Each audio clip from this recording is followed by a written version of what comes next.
This program documents actual homicide investigations. Criminal charges are often dropped or reduced, and all suspects shown are presumed innocent unless proven guilty.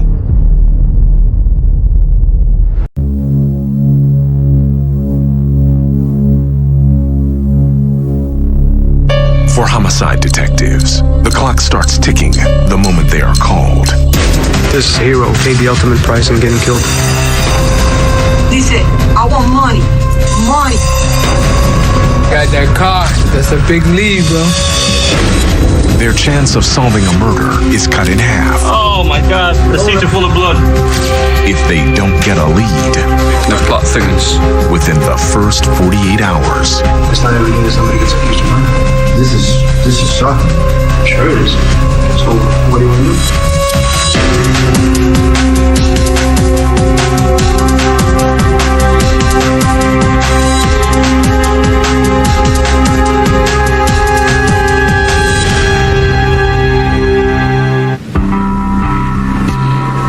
Miami, Florida. 1 p.m.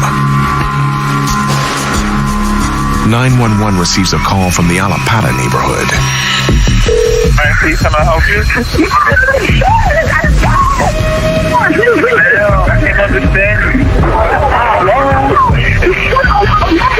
Hello? Yeah, what? They did a robbery on the dollar store. You gotta hurry up, bring an ambulance because he's dying. You gotta come right now. When police and EMS arrive, they find a man on the floor of the dollar store, unconscious. At the hospital, ER doctors try to save him, but he dies.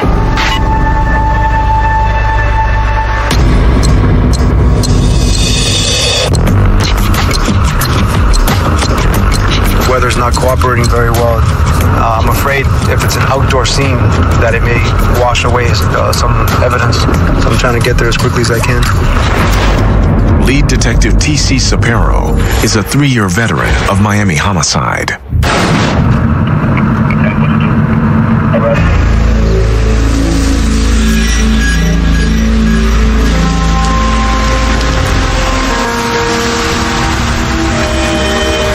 This afternoon, patrol units received a call reference a possible robbery and a mail shot. The victim is from El Salvador. 62-year-old Isabel Torres was a retired chef. He leaves behind 3 children, a grandson, and a wife of 37 years.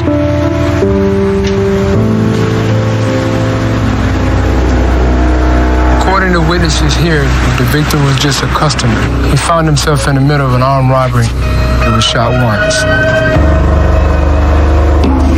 Patrol takes 2 eyewitnesses to headquarters, the store owner and another customer.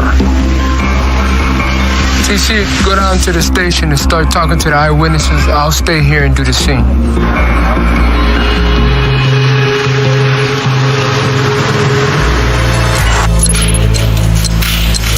CSI processes the scene for evidence from the robbery. There's this little medallion there at the front door, a little cross. And a spent shell casing there on the carpet. They collect a single .380 automatic casing next to where the victim was found. Apparently, this store has been the victim of 3 robberies, and on their last robbery, the suspect took the cameras as well as the DVR. With no surveillance video at the dollar store, Sergeant Altar Williams heads out to canvass the neighboring businesses for cameras.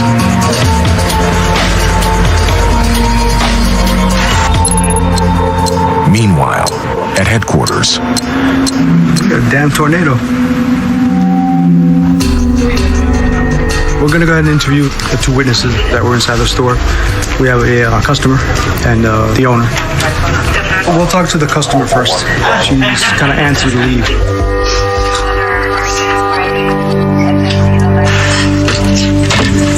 Me siento como un desprecio lo que pasó. Una persona inocente. Yo sé que no es nada fácil, amor. Se me quedó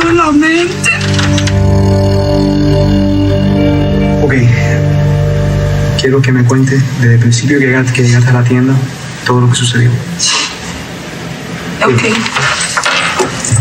Yo fui a la tienda. En ese momento entró un señor, el que mataron. En el momento que entró el señor, entró ese negro. Él dijo, freeze. Y dice, I want money.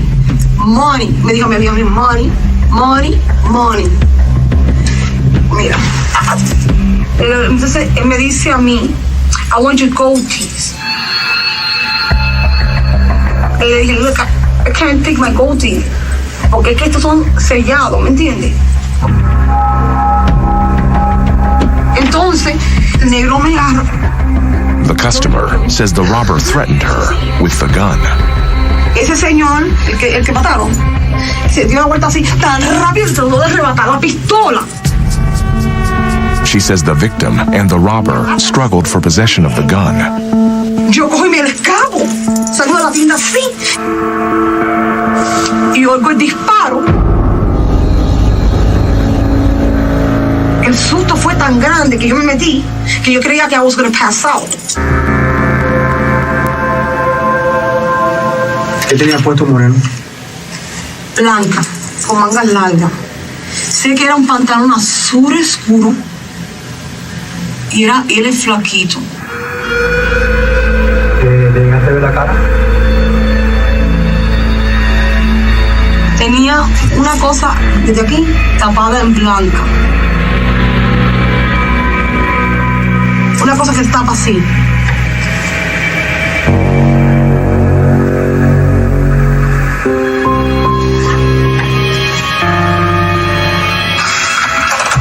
Sapero and Detective Frank Castillo move on to the store owner, hoping she got a better look at the shooter.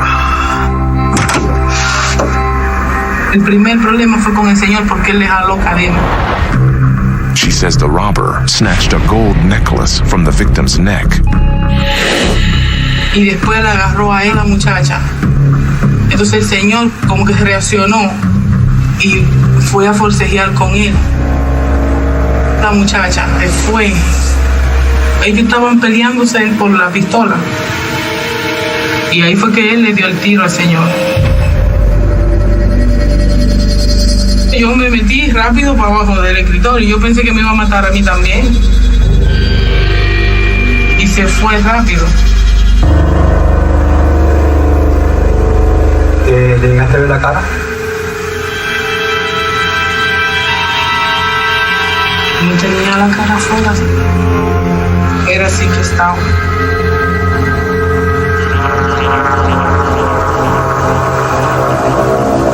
¿Desde cuándo tiene la tienda?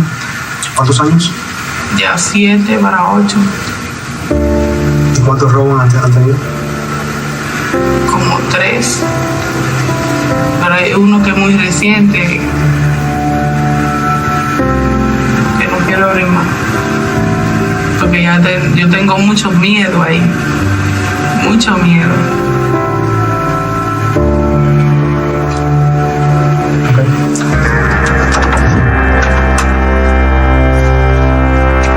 Unfortunately, this heroic individual attempted to do some good in this world, and he paid the ultimate price in getting killed.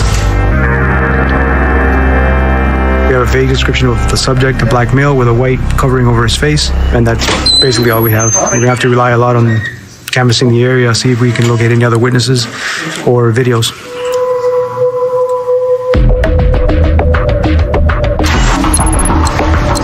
Back at the crime scene. We found a business down the street and they saw the robber fleeing the store. Northwest towards a waiting blue Chevy Impala. The store owner had the video.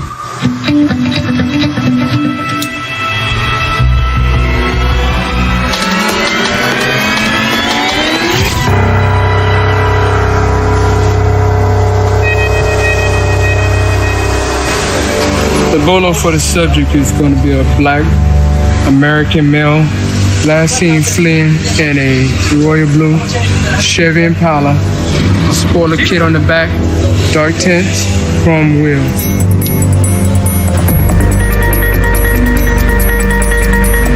They fled in a royal blue. Last seen westbound. Spoiler, chrome rim on the mask covering his face from the nose down. 7 hours in, the team has been unable to contact the victim's family. They no longer live at the address on file. Nothing would signify a home number or anything.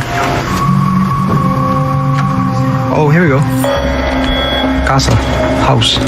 Sure this is it. You want to give a call?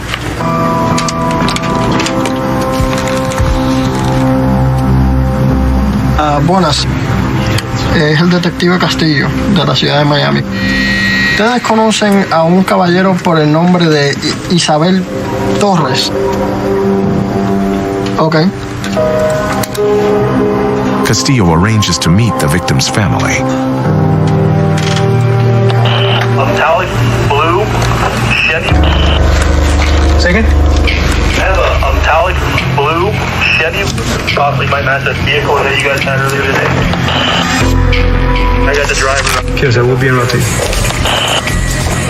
Apparently, some patrol units come across a car fitting the description of what we're looking for. Let's go. We got that car. That's a big lead, bro. All right.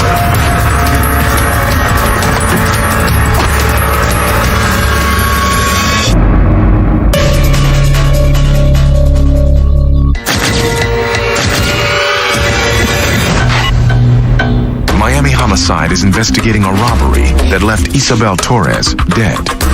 Now, Detective T.C. Sapero may have found the killer's getaway car.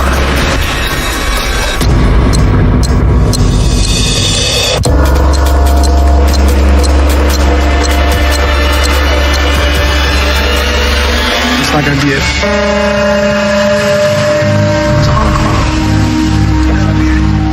Pretty close. It's the same color blue, right? It's supposed to be electric blue. Chevy Impala is one of the most popular cars here in Miami. I'm sure there's going to be hundreds of blue ones. It's going to be hard to track down. Ready? We'll make notifications.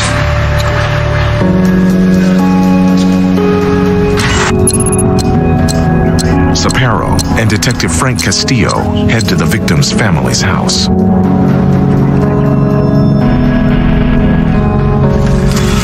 Okay. That should be like right there.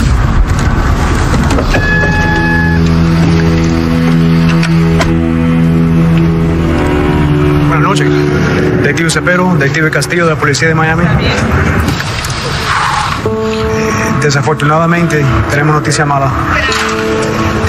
Tu esposo fue la víctima del robo. ¿Me murió? Sí, señora. ¿Qué? No, mentira, no. No, mentira.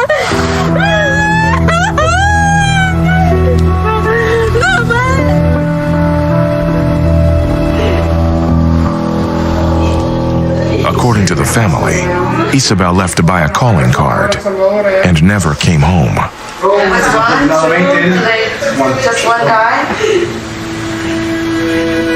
He was the only person that put up a fight. In other words, he foiled the robbery. No se dejaba que nadie le pusiera la mano arriba. Pero él no era persona conflictiva, no buscaba problemas con nadie, era una persona muy humilde.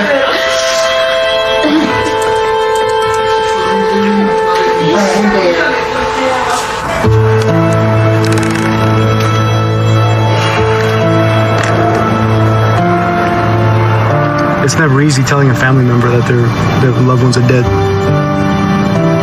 There's never a good notification.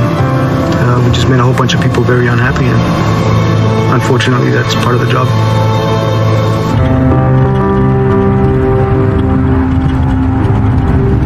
I don't even know what the purpose of robbing a dollar store. I know, man. What are you gonna get? 10, 15 bucks? It's ridiculous. As the first day draws to a close, Isabel's killer is still on the loose.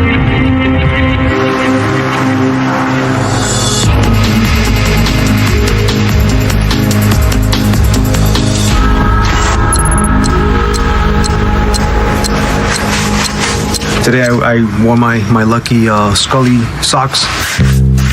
Every time I wear these socks, I get a really, really good lead on the case. So I have no doubt in my mind that tonight is going to be a good night for the case. And it's not a bad fashion statement either, right? Ready? You're driving, right? The team returns to the crime scene to search for witnesses. It says open. No, obviously you can read it. Open no more. I think she's had enough. ¿Cómo está? ¿Cómo está, papá? ¿Está todo bien?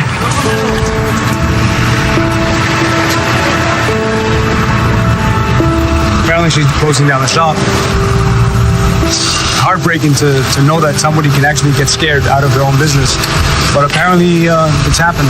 She's had enough and she's moving out.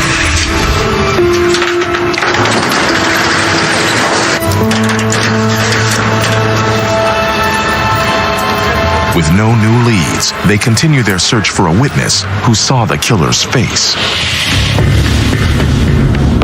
See if we can get a better description of the offender. Right now it's very vague. Black male, slim build.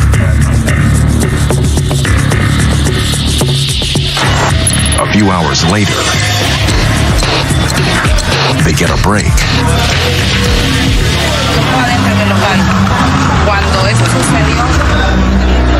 They find a woman who was working a few doors down from the dollar store when it was robbed. Una señora se llama María. Venía a arrimarse para hablar conmigo. Me dice, tiro, me dice. She says while she was talking to Maria, the shooter ran out of the store. Ella me dijo, mira, mira, mira, ya va bien. Y ella con la misma salió corriendo. Lo siguió. Dice que ella lo vio bañado en sangre todo esto. Y él cayó a mediación de la calle.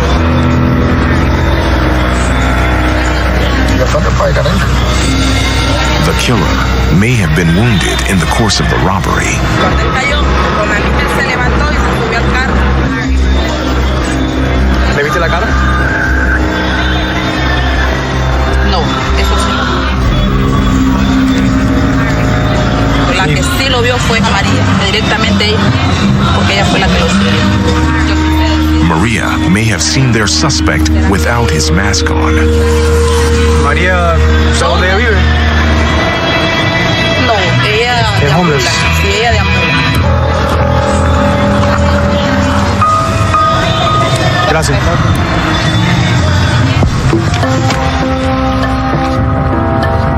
There's a possibility that offender could have been hurt. This homeless lady, Maria, she got a really good look at the subject, so it's imperative that we find Maria.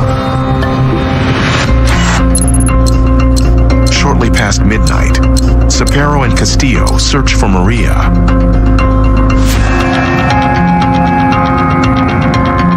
Maria! Oh, you scared me. No, sorry. But come up empty-handed.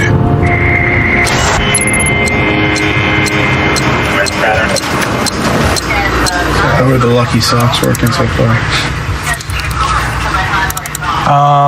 It takes a while for the lucky socks to activate.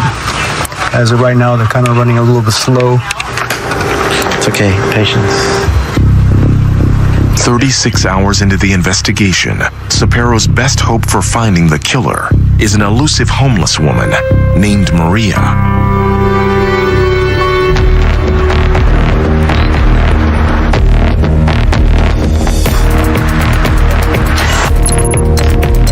The next day, the team scours the neighborhood around the dollar store for Maria.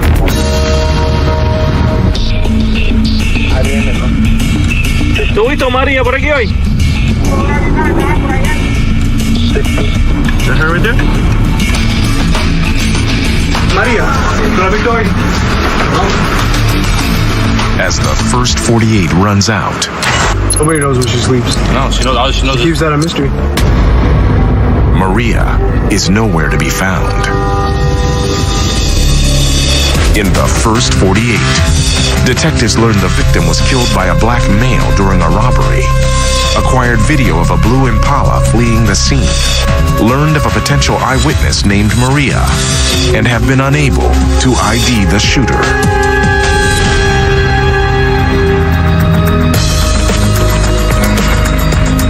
Later that day, you guys got something? Sapero calls in the tactical robbery unit for assistance.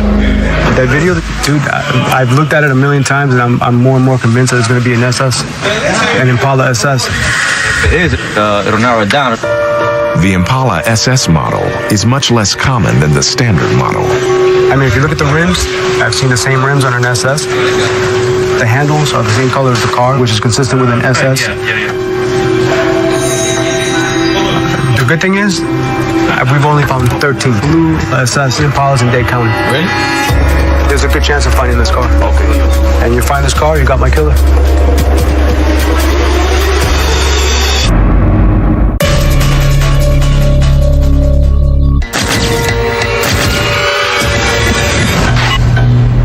In the investigation into the murder of Isabel Torres, Detective T.C. Sapero has new information on the car seen fleeing the crime scene that could lead them to the killer.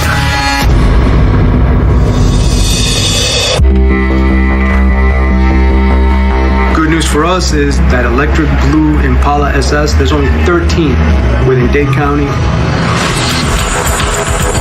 Tactical robbery units are methodically going through every single one. Over the next few weeks, they track down all 13 blue Impala SSs registered in Miami-Dade County. What year is this? 2000? This is not going to be it. The windows are supposed to be darker, and the rims are different. This is not going to be it. None of them are the killer's car. I don't know what to say. Maybe the car's not even registered to this date. Maybe it's not even an SS. And no witnesses come forward who can ID the skinny black male who shot Isabel Torres. I hate to say it, but it looks like this case is going to cold case.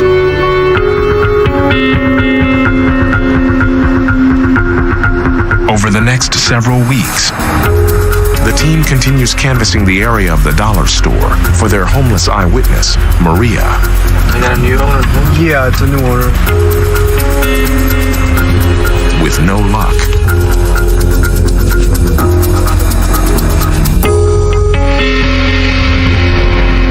We gotta bring this guy to justice.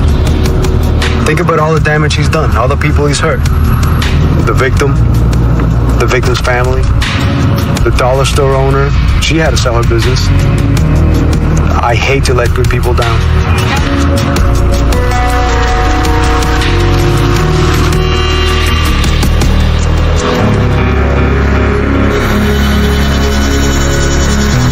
Then, after months of hard work, myself and Detective Reyes at court, and we were on the way to court when Detective Reyes spotted an electric blue Impala fitting the description that we have on the Isabel Torres case. The tag goes back to somebody with a suspended license. they called in backup to stake out the car. And when the driver returned, brake lights are on, brake lights are on.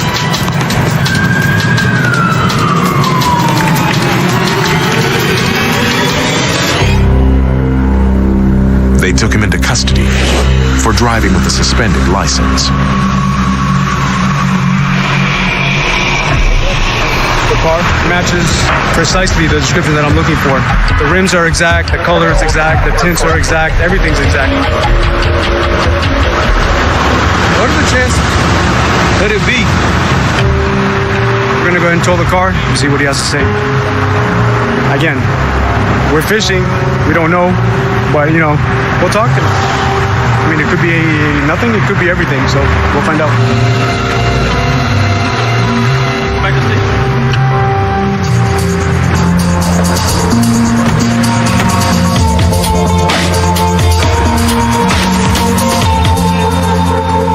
Today, I wore my Lucky Socks, but not on purpose. Oh, yes.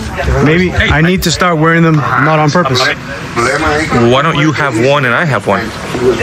You wear one sock and I wear the other? I mean, double the power, right?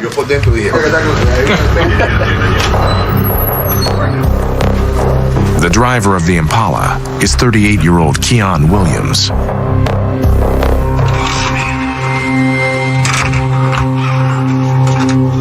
Mr. Williams. All right. Where you stay at? Right now I don't have an address. I was living in my car. You were living in your car? What happened to your foot? I saw you limping. I got shot. You got shot? When? A couple months ago. He says he was shot on April 29th, the same day the victim was murdered.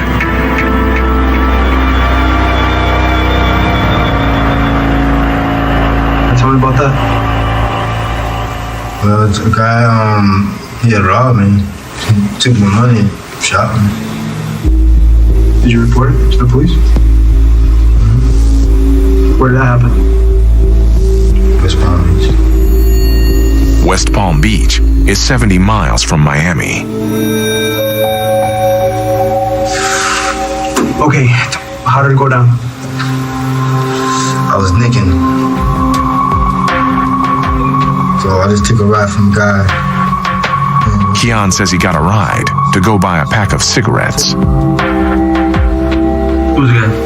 I don't even know the guy. They didn't even catch him yet. You keep bumming around a guy you don't know? Yeah, because I was in desperate needs at desperate time. What did this guy look like? He was a Spanish dude. White? He's white. About my height. So he gave you a ride where? Up to the CVS. According to Keon, when they got out of the car, the man pulled a gun on him. And then I kind of like went to tussling with him. And that's when he robbed me and shot me.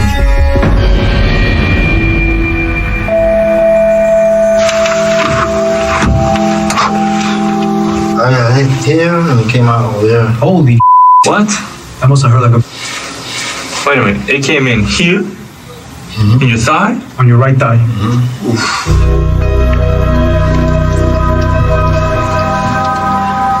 So, did fire rescue call him? Or did you drive yourself? No, later I got dropped off at the hospital. You got dropped off? Yeah. Who dropped you off? Some lady, she dropped me off.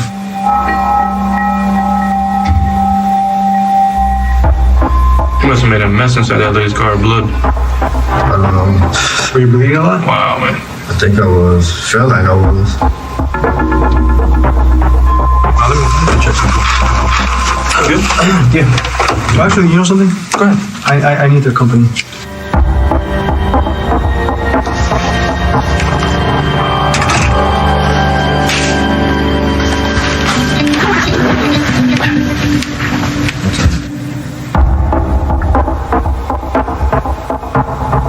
He tells me that he got shot the same exact day of my murder at the exact same time.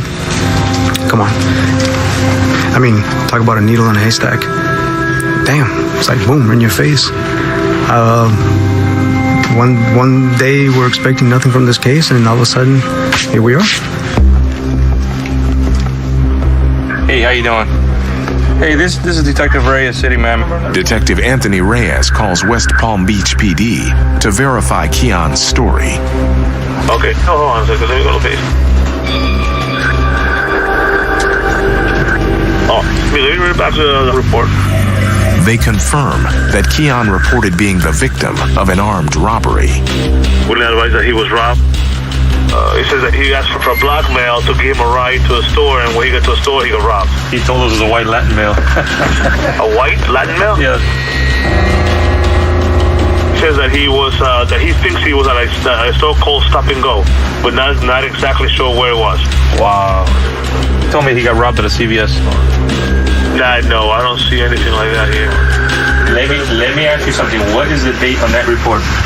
It is. Tell me April 29th. It is. It is? Yeah. You can't make this stuff up. Not even Hollywood can write a script like this. Oh, yeah. It's starting to get better. The plot thickens.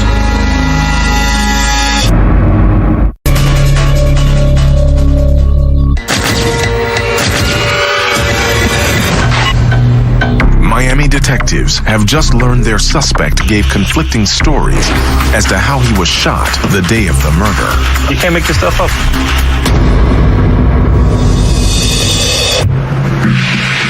Oh yeah, this is great, man.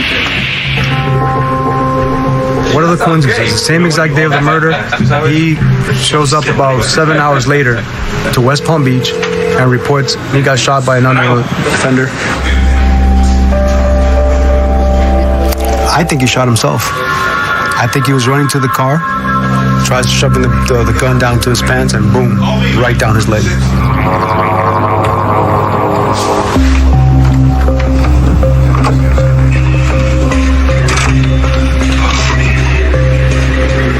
A good liar needs to have a good memory.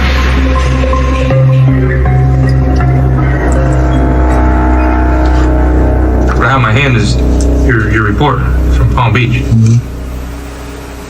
What you told us is so far off from this report says. Not even close, man. What you told us. Nothing matches. I can't make this up. I didn't write this. This is something you told the officer.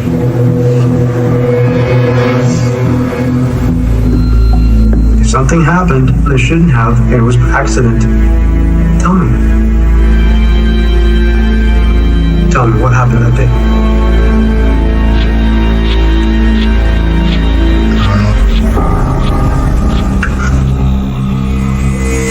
You still didn't tell me what you interrogated me for. Robbery. Robbery. Robbery. You got to be kidding me. Actually, it goes a little beyond the robbery.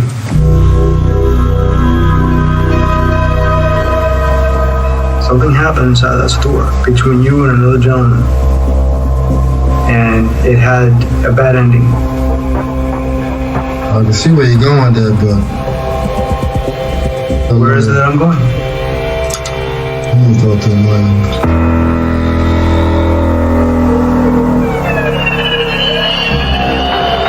I don't have anything else to say. Okay.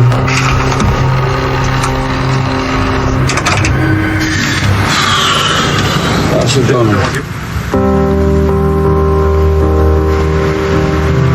We don't have enough to arrest him.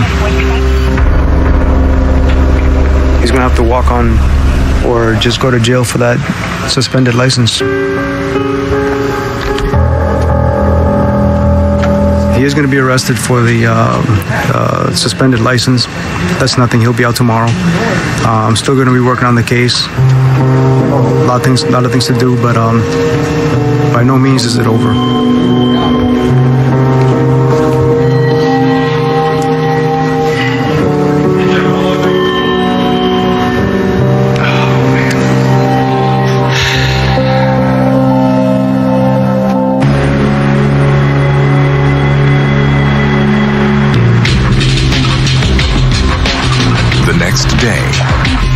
CSI searches Keon's blue Impala for any evidence linking it to the murder. Yes, it's actually regular Impala. He's trying to turn it into an SS. The car is not an Impala SS, as they had originally thought. He purchased his car brand new, and he did whatever he did to the car himself. He took off the emblems, he added the spoiler in the back. That's why we couldn't find it when we tracked all those SS models on the database. Okay, let's put on some gloves.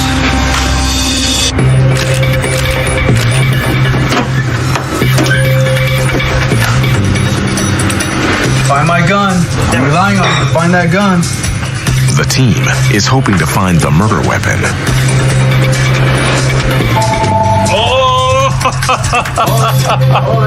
Oh my God, bro. The seats are full of blood.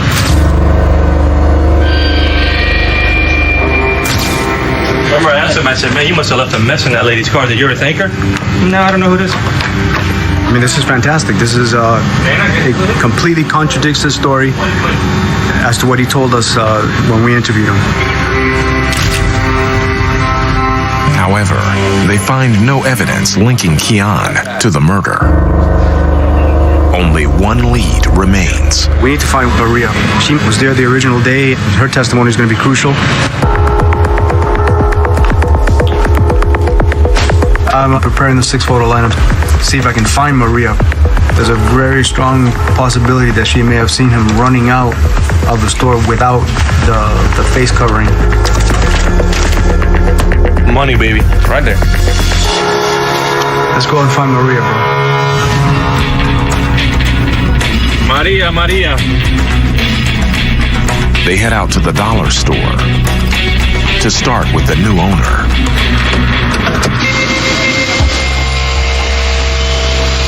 Ajá, muchachos. Esta María Plato también. ¿Esta es la organizante?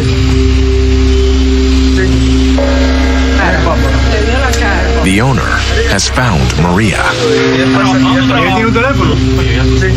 Awesome. You guys, why don't you give her a call? Okay, yo estoy aquí en el dollar store. ¿Tú estás cerca? Maria agrees to meet with them.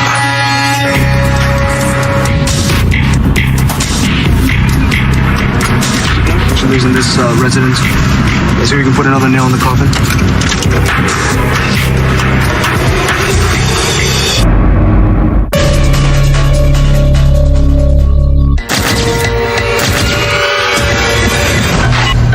Miami detectives are about to show a lineup of their suspect, Keon Williams, to their potential eyewitness, Maria.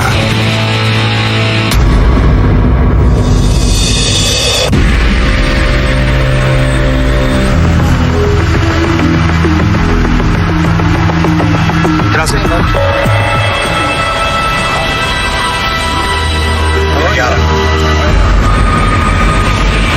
Without hesitation, this is the guy. Without hesitation. Walked by her twice into the store without the mask, and on the way out, and he was putting the gun in his waistband. Now we got enough PC to bring him in. Police may have his car, but Keon is already out of jail for the suspended license charge. Right now I don't have an address. I was living in my car. Their first task will be to find him. Outstanding. Excellent. 4 months, nothing, and in 24 hours, everything. Then, Homicide, Sapero. Detective T.C. Sapero gets a surprising call. Who's this? It's Keon. Yeah, okay. Okay. Keon Williams just called. He wants his car back. So he's going to be coming in for his car. He wants his car back, so I'll give him his car back.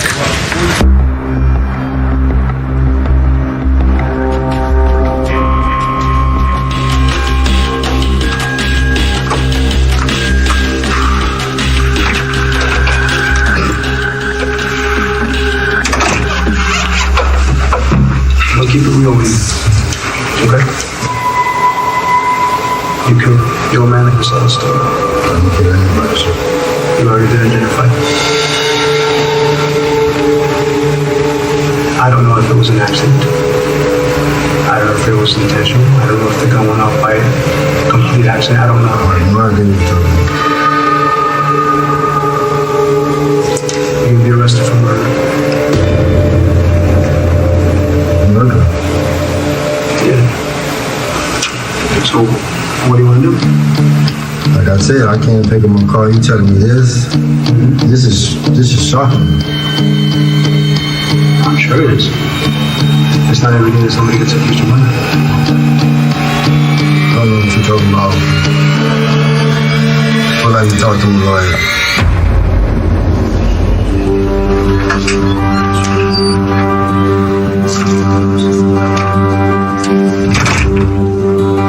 He chose not to speak to us.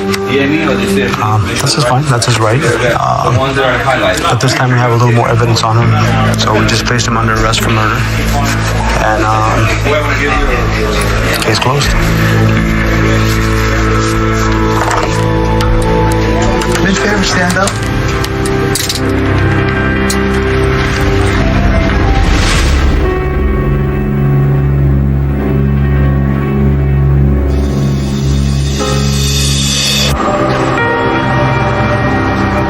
It feels truly amazing. One day you have absolutely nothing on this case. It was very quickly going to a cold case. Detective Reyes, if he hadn't had this in the front burner, you would never have seen that car. That was just a needle in a haystack. There's no substitute for determination, but clearly there's no substitute for luck. Good job, well done.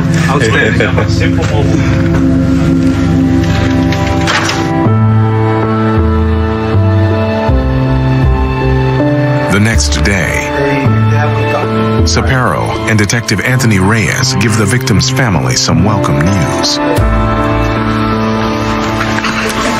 We took somebody into custody, and we made an arrest. Ayer arrestaron al muchacho. Lo encontraron. Yo sé que no va a traer tu bolso para atrás, pero por lo menos tienes eso, que la persona que lo mató está en la calle.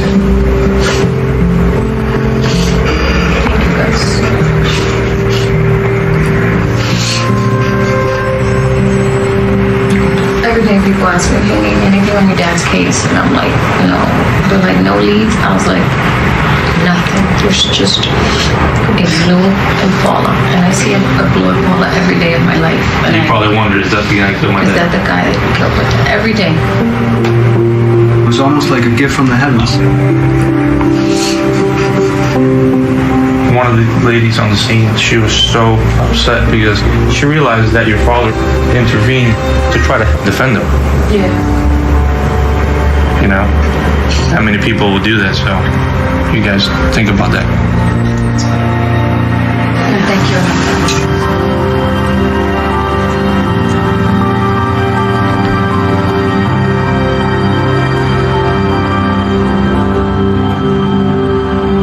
Suburb outside of Atlanta, a rising star is brutally slain. Emergency, somebody done killed my baby. It was 100% unadulterated rage and hate. A prosecutor facing his toughest challenge. It was a real mystery. One of the most brutal homicide cases that I've ever witnessed. There's no shortage of motive. This is a brother with a lot of loot. Or suspects. She was wild. He had a proclivity for women. He basically gave me a credit card to all of my needs. Section money is the perfect cocktail for murder. An unlikely tip. I have info on your murder case. Leads to a shocking conclusion. He was totally blindsided. That was the piece that put us over the top. We're about 20 miles north of the city of Atlanta in Roswell, Georgia. This is a place filled with people of influence and affluence. If you compared Roswell to the city of Atlanta, it's like night and day. In Atlanta, we have every manner of crime you could think of. Assaults, burglaries, homicides, you name it. But crime's not the norm in this part of the area. I went to the police academy with an officer that later moved over to Roswell PD, and he told me how bored he was. So you can imagine how shocked everyone was in the summer of 1996. That's when a brutal murder happened inside a mansion here that rocked the community to its core.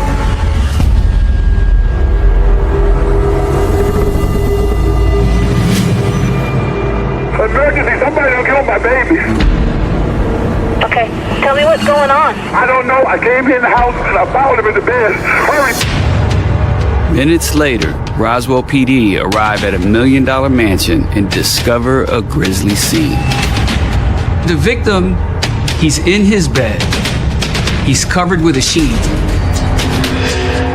There was so much blood. They found blood spatter on the ceiling, on the walls, on the headboard, the bed. This was horror actualized in the sleepy town of Roswell, Georgia. The victim is 41-year-old Lance Herndon, a well-known businessman. Lance Herndon was a tech pioneer. He was getting recognized by sitting presidents. He was bringing wealth to the whole metro Atlanta. Due to the high-profile status of this case, Clint Rucker was brought in to assist with the investigation. So, catch me up to speed on everything. Clint Rucker is Fulton County's top prosecutor and Atlanta's legal icon. Here's the initial report. He's a prosecutor that thinks like a detective. He was the perfect and necessary asset to push that case forward. This was the most important and high-profile case that I had experienced in my career. I was very determined that I would do everything I could in order to bring his killer to justice. Who called 911? Lance's mother. She was checking on him because he hadn't shown up for work.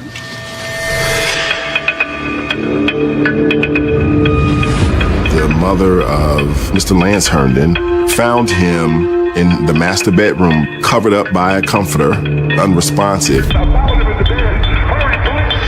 The crime scene was shocking. This scene was one of the most gruesome crime scenes that I've ever seen. They found him bludgeoned to death. Literally, Lance Herndon's brains were beaten out of his skull. He was literally beaten to death.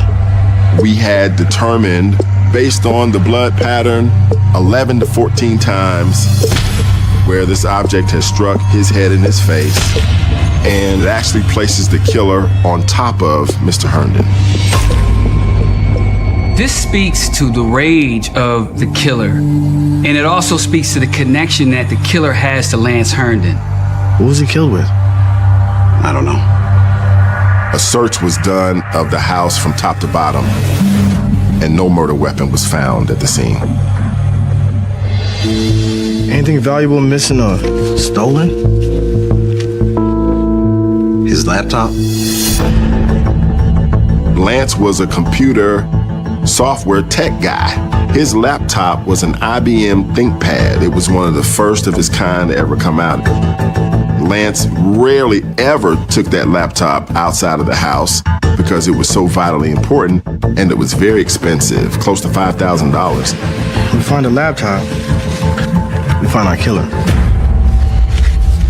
Take a look at that. Clint learns another strange clue. Multiple clocks in Lance's bedroom were unplugged. One clock was frozen at 4:10 a.m. That's got to be right around the time of the murder. It helped us narrow a time frame in which the murder could have occurred. Anything else of interest from the crime scene? There was a framed photo. One of the other things that was very unusual, Lance had a photograph next to his bed of a woman, but that picture frame was turned face down. Who's the woman? Working on it. Let me know when you figure it out. The killer could be someone who was romantically involved with our victim. A scorned woman or lover and had a heightened sense of jealousy and had to put that picture down. Where were the suspects? Still sifting through people. While he did have a lot of friends, there were some enemies. This was a classic whodunit from the very beginning. Let's get to work. But one thing is clear, this killer's connected to this victim. And everyone is a suspect until you're not. Man, what's up, my brother? Man. Good to see you. We met with Clint to learn how he narrowed down the suspect pool. When we looked at Lance's life, there was a consistent word kind of used to describe Lance's personality, and that was he was a ladies' man. Lance liked the ladies, and there were many of them that were in and around his life in various capacities. So you got to harken back to the scene itself. That amount of violence, that spells rage. Lance was found in his bed, face up, nude. And that suggested to me that there was a sexual component here that I might need to take a hard look at. And so when I went down my suspect list, now I'm looking at folks who would have been intimate with him in the days or weeks prior to his death. This photograph of Lance and this woman turned down had to have meant something. It was really important for us to identify who the person was in that photograph so we could see exactly if she had anything to do with Lance's death. And so when we investigated, what we learned is that young lady's name is Nadine Foster. She was Lance's primary girlfriend. When we looked at Nadine, one of the things that we discovered is that there had been a prior incident at the house where a woman came and knocked on Lance's door while Nadine was there. And I do know that it caused a bit of friction between Nadine and Lance.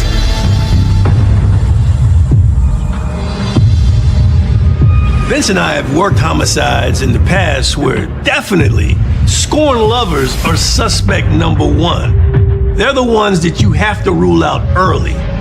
Nadine could have found out that Lance was about to break up with her and in a fit of rage, murdered him.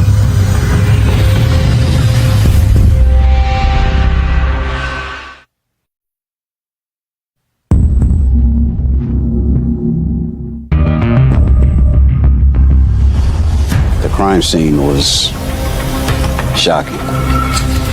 Atlanta Tech mogul Lance Herndon has been murdered in his Roswell home. He was literally beaten to death. Due to the high-profile nature of the case, Roswell police asked for assistance from Fulton County prosecutor Clint Rucker. Who's the woman? Working on it. All the evidence suggests that Lance was killed by someone he knew. Lance liked the ladies, and there were many of them that were in and around his life in various capacities. Let's get to work. Police end up zeroing in on Lance's girlfriend, Nadine Foster.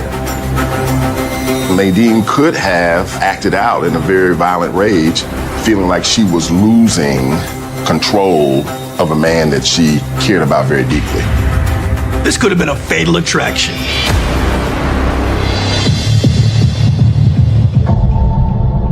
Nadine Foster was very much a suspect. Police were interested in trying to learn where she had been on the night of Lance's death and see if there was some motivating factor to commit the murder. How was she acting? What was her body language? She was a little defiant by the fact that she had to answer these questions and justify her whereabouts. She vehemently denies having anything to do with the murder of Lance Herndon. She didn't show any emotion like I expected. There were no tears. One of the things that she wanted to know was how soon could she get her clothes back. She's more concerned about getting her belongings out of the house than really finding out what happened to Lance. It's very odd to see that. Miss Foster relates she was having a secret relationship behind Lance's back, and that's what she was doing on this night.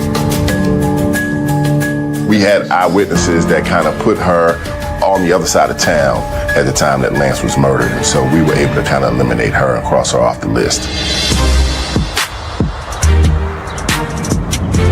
As Clint prepared for his next move, he received word that the medical examiner's report was finished. And there were some interesting findings.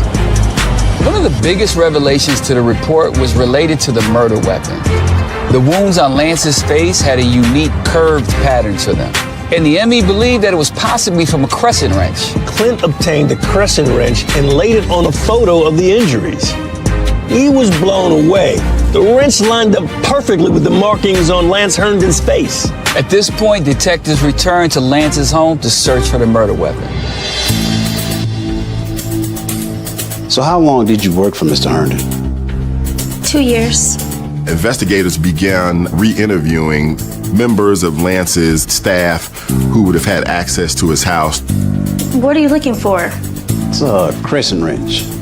I've seen one. Lance's staff made a note to detectives that Mr. Herndon actually had that same kind of crescent wrench inside of his bedroom because he was putting together some exercise equipment. It was in there, but I haven't seen it since. Learning that there was a crescent wrench at one time present prior to Lance's death and afterwards it was missing told me that we had in fact identified positively the murder weapon. That means that was a crime of opportunity. Someone was filled with rage and they grabbed the first heavy thing they could get their hands on and used it to kill our victim.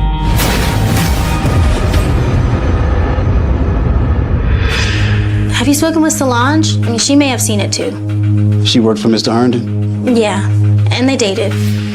She was a former lover of Lance Herndon and was the current part-time worker. Thank you for your time. Investigators are really interested in speaking with Solange Maxwell. She voluntarily comes in for an interview.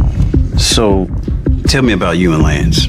She told the police that there was no romantic relationship, that relationship had ended a few years earlier, but that they had maintained a very cordial and a very friendly relationship. I worked for him part-time. When was the last time you saw him? The night he was murdered. She's the last person to see Lance alive. Solange tells police she was working at Lance's home from 6 to 10:30 p.m. Lance was home at 9 p.m. and he never left.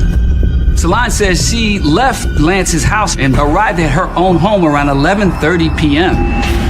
And what's more, Solange says Lance Herndon actually left a voicemail on her recorder just to make sure she got home safely. I called him back and we talked until about midnight. Upon investigation, police were able to verify her story. And then ultimately, she has an alibi and she is also stricken off the list and eliminated as a potential suspect. Thank you. Thanks to Solange, we now know he was alive at midnight. We know the clock stopped at 4:10. That timeline just shrunk to 4 hours and 10 minutes. With leads drying up, Clint turns to Lance's close friend, Christopher Alexander. So, we're looking at women in Lance's life.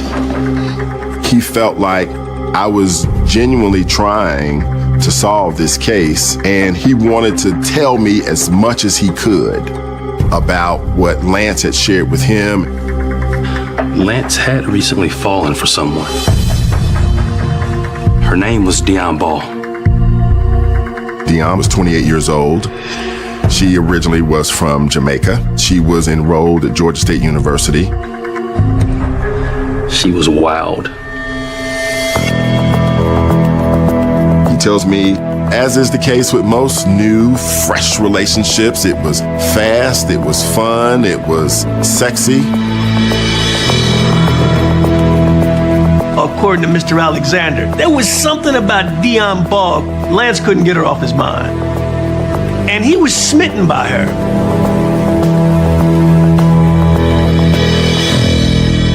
He showered her with gifts. Like what? Gave her a credit card, even bought her a new Mercedes.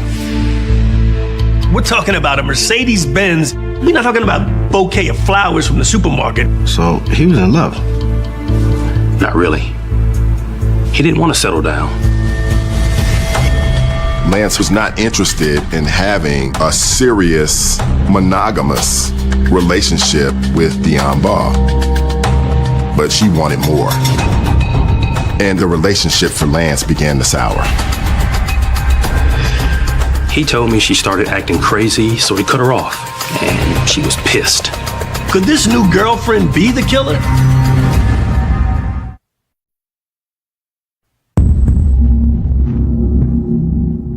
When was the last time you saw him? The night he was murdered. After a couple of months, the Lance Herndon homicide investigation started to slow down. Thanks for meeting with me. But top prosecutor Clint Rucker does not give up. We're looking at women in Lance's life. He's convinced someone that knew Lance is responsible for his murder. Lance had recently fallen for someone. He gets a new lead when a best friend lets Clint know that the victim's been dating a new girlfriend by the name of Dion Ball. He told me she started acting crazy, so he cut her off. And she was pissed. I thought, she's the lead that we've been waiting for. Investigators contact Dion Ball, and she comes in for a videotaped interview. If I'd known I was gonna go on camera, I'd look better. She has such a cavalier demeanor. She's actually joking around with the detectives. Did Lance support? Just well, to a certain degree. How so?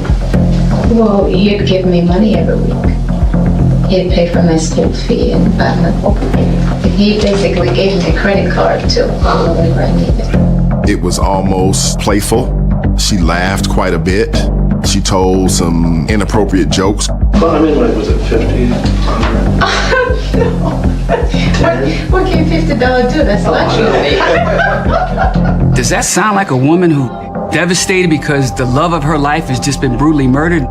It's very odd to see that. Detectives asked Dion of her whereabouts on the night of the murder. Dion gives them an alibi. She claims she was at home, that she never left her house. Did you know many of his friends?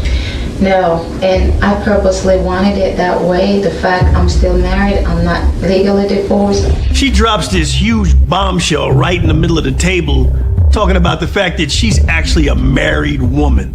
Does your husband live here? No, he lives in Jamaica. The investigators learned that Dion Ball had been married for several years to a man named Thomas, who was a pilot who lived in Jamaica. He came up the other day and got my daughter, and then he left. What day was that? The same day that Lance died. Lance had made a phone call to Dion's house, and Thomas answered the phone. After hanging up, Thomas questioned Dion quite extensively about the nature of her relationship with Lance. Dion explained to her husband that they were just merely friends. This opens the door now. Your wife is cheating on you. She's denying it. I could see somebody picking up a wrench and take that victim out in a fit of rage. Clint may have just found his motive. We were interested in speaking to Thomas to find out whether or not there had been some motive on his part to participate or to cause the death of Lance Herndon. When detectives dug into Thomas's background, They quickly found out through flight records that he was on a plane back to Jamaica at 8 p.m. the day of the murder. so he was more than 1,000 miles away and just couldn't have committed this murder.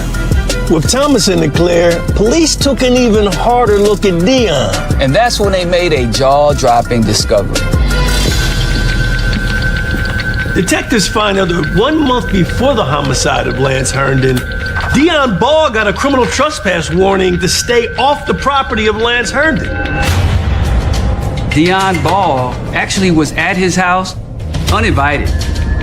She was looking through the window, a la Glenn Close in Fatal Attraction, and she sees a woman in a towel walking around Lance Herndon's crib. Lance was having an overnight visit from Nadine. She was unhinged. Lance was unwilling to open the door. He called the police. Hey, there's somebody knocking at my door, and it might be like an ex-girlfriend or whatever, and to give me some problems. No cop wants to take anybody to jail for criminal trespass. They got way more important things to do. But she couldn't even follow a lawful order by the police. Most people, when you see the cops, they tell you to get the hell on, you get the hell on. She acted the fool in front of the cops. They're starting to paint a picture that nobody can tell Dion Ball anything. She was arrested. And there's more. Court summons. From the criminal trespass case, he was actually scheduled to appear in Roswell Court the day of Lance Herndon's body being discovered. This is a real motive. Bells and whistles went off. From Dion's perspective, prosecution of this case for her would have been life-changing. And means that her husband and family would find out about the existence of this inappropriate relationship with Lance Herndon. This cannot be a coincidence. It's just too convenient that this homicide occurred the day before this hearing. If Lance Herndon is not available to testify, Dion Ball gets off scot-free. We need to speak with her again. Dion Ball has to have the microscope pinned against her right now.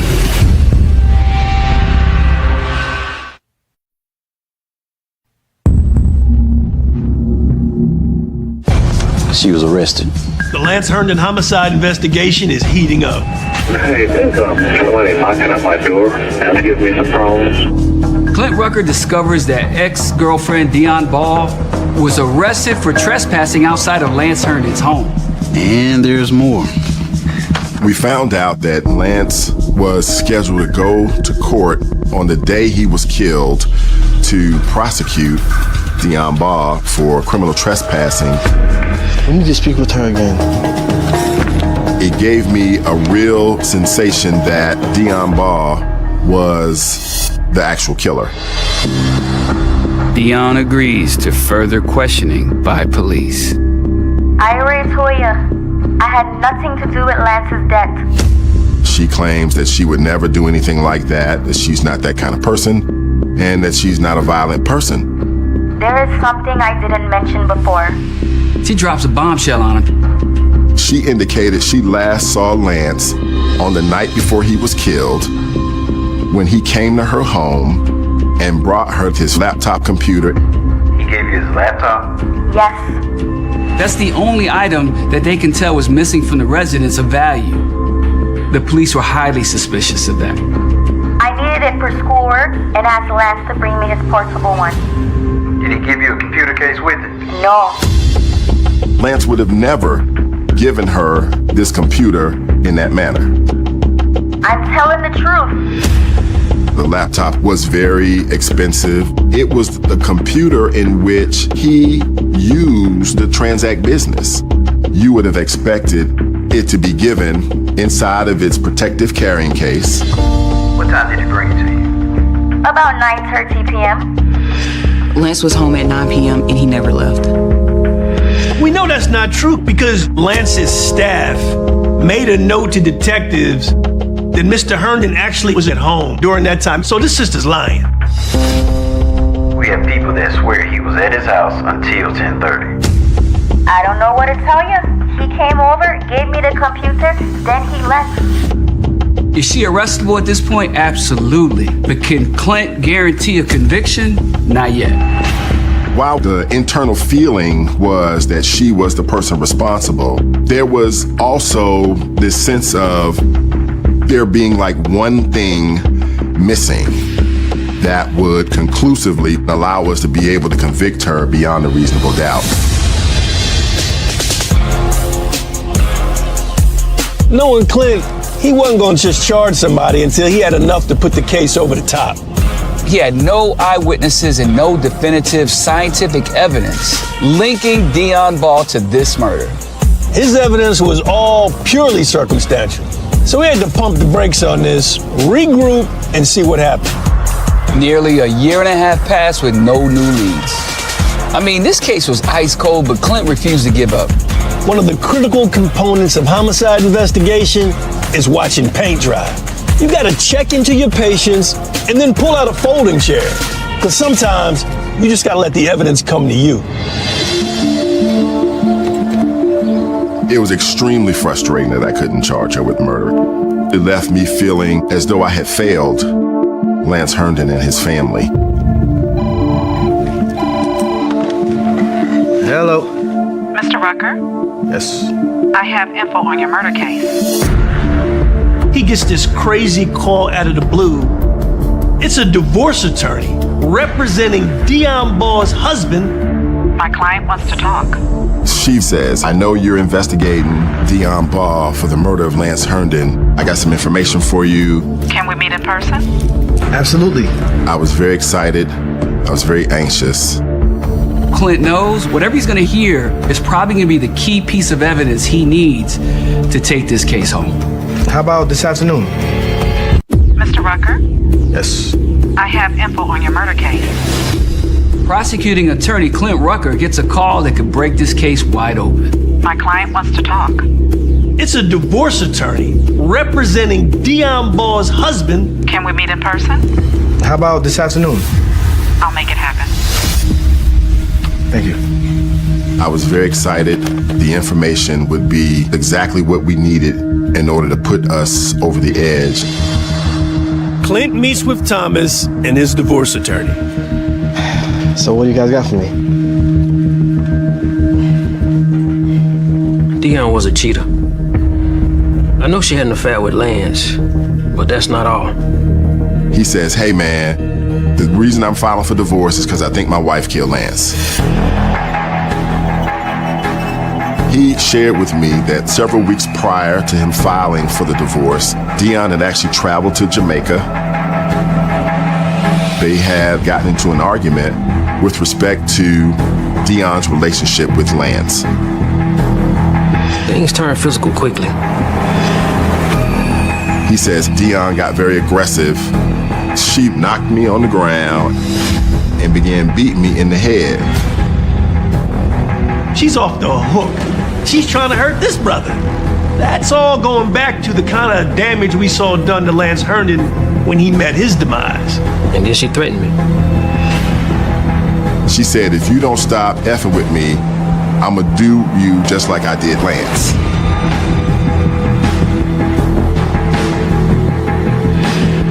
His statement was tantamount to a confession. You did the right thing.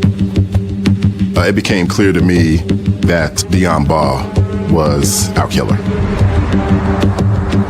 Clint devises a plan to take Dion down, which includes secretly attending her divorce proceeding. I very casually walked into the back of the courtroom. I was dressed very casually, like a spectator might be. Clint knows Dion Ball has to testify under oath. You gotta raise your hand in civil court just like you do in criminal court. Do you swear to tell the truth? I do. The great thing about a divorce proceeding, it's on the record. Clint now gets to hear from the horse's mouth. I would like to discuss your relationship with Lance Herndon. Her husband Thomas was alleging that there was an adulterous relationship. Dion Ball was denying it. There was nothing physical going on. Everybody and his mama knows that she had that kind of relationship with this brother. We were just friends. She said we never had a sexual relationship. I don't know what my husband is talking about, which is totally inconsistent with what she told the police. He was a mentor to me. Dion's revisionist history doesn't stop there. Is it true that he gave you his laptop computer? Yes.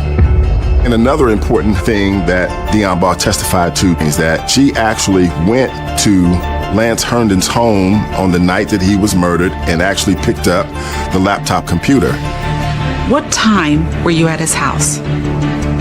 Between 9 and 10:30. This was completely inconsistent and total opposite of what she said previously to law enforcement. He came over, gave me the computer, then he left.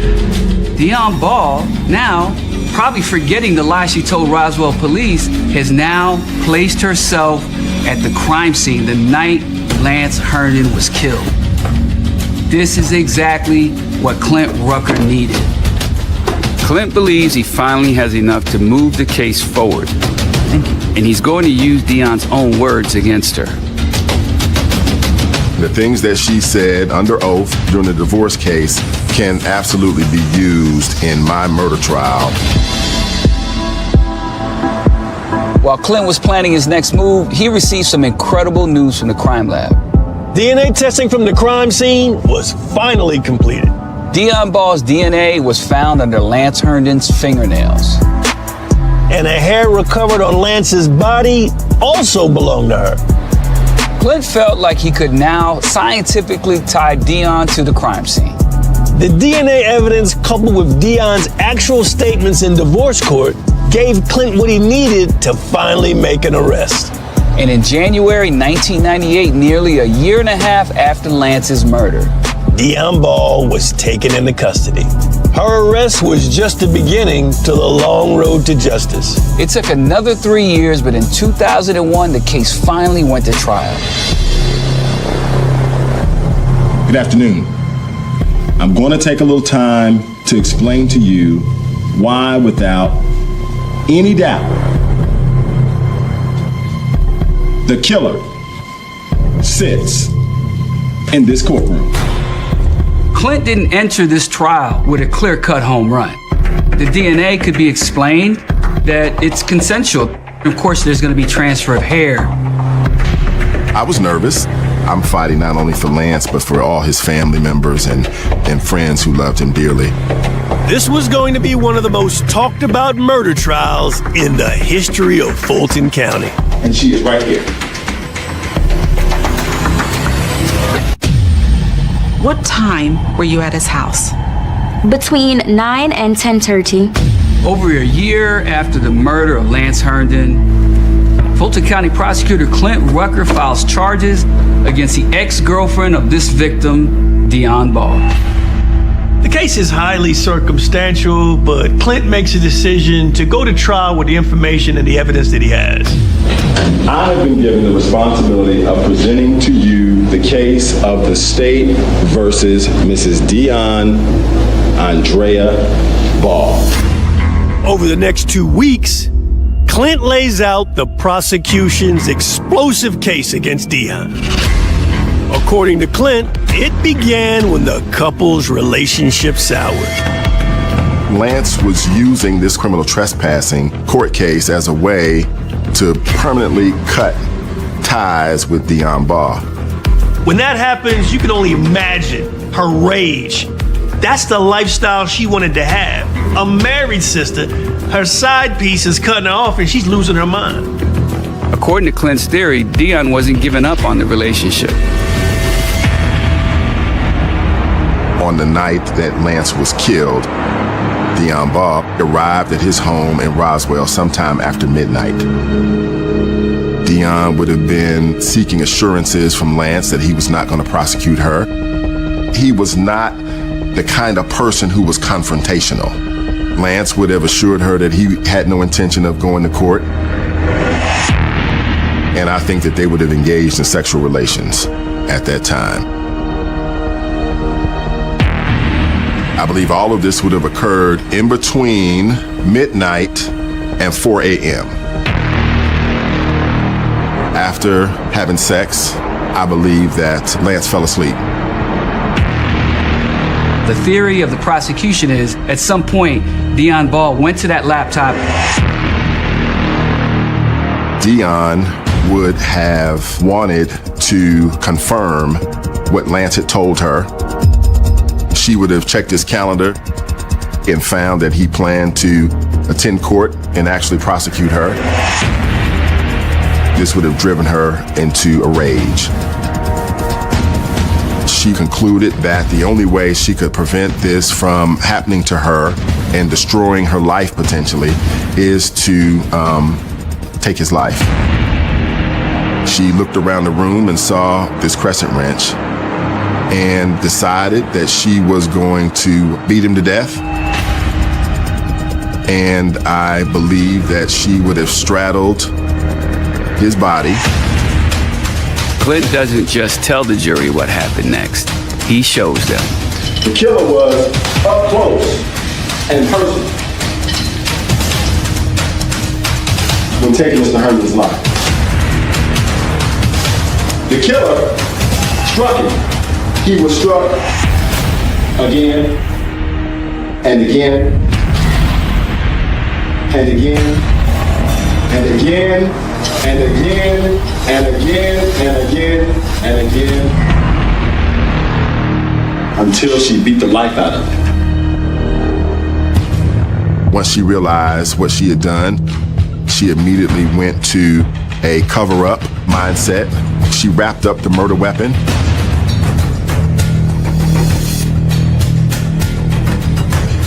And she took the laptop computer because it indicated he intended to go to court. The prosecutor, she was just taking away the evidence that pointed in her direction.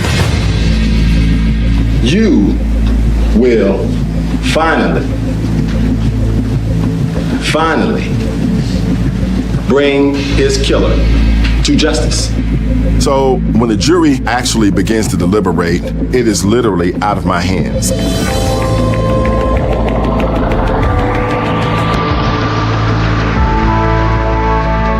On April 17, 2001, the jury reaches a verdict. Dion Ball is guilty of murdering Lance Herndon and sentenced to life.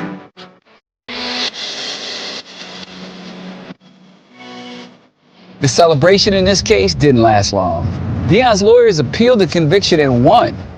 They won based on some testimony that shouldn't have been allowed in court. In October 2003, Clint and his team took Dion to court again. But this time, the trial ended in a hung jury. Clint refused to give up. As he prepared for a third trial, Dion's legal team asked for a deal. Clint spoke with Lance's family, and they decided that the stress of another trial was just unbearable. Ultimately, Dion Ball pled guilty to 1 count of voluntary manslaughter. She received a sentence of 10 years in prison, and the case was finally over. 2 trials over a number of years, and now a plea deal. Right. Tell us about that, man. What were you thinking? It's disappointing. I think it left the family with a huge hole in their hearts about the way our system works and the way that justice ultimately got meted out. It was a travesty of justice for the family of Lance Herndon. Dion Ball was a crafty, well-versed, manipulative woman. In my opinion, she played the system, and she won. The thing that really enrages me is that even after she went away on the plea deal, she had the gall to write me a letter, still professing her innocence. That's straight narcissism. Yeah. Sociopathic behavior. Exactly. So, as we sit here today, Dion Ball is a free woman. That's true. She did a little bit more than 9 years. And so she's been released. You know, I hope I never see her again. At the end of the day, I do feel a sense of satisfaction that we were able to at least have her accept responsibility and that she received some punishment. And so in my heart and in my spirit, I rest okay with what happened. What was the cause of death? Blunt force trauma. Clint, with his patience, his professionalism, and his street acumen, he really worked this case like a cop. Who's the woman? Working on it. He put together a masterclass for law enforcement and prosecution. It's a testament to the profession. You did the right thing. Ultimately, I feel good about being able to put the puzzle together. We're all retired now, but the fact that we're still talking about this and the great work you did, it's just an honor to have known you my entire career and to sit across the table from you even today. That's who Clint Rucker is, my man. All right. Good to see you. Good to see you, man. And honestly, if it wasn't Clint Rucker on this case, Dion Ball would have walked scot-free.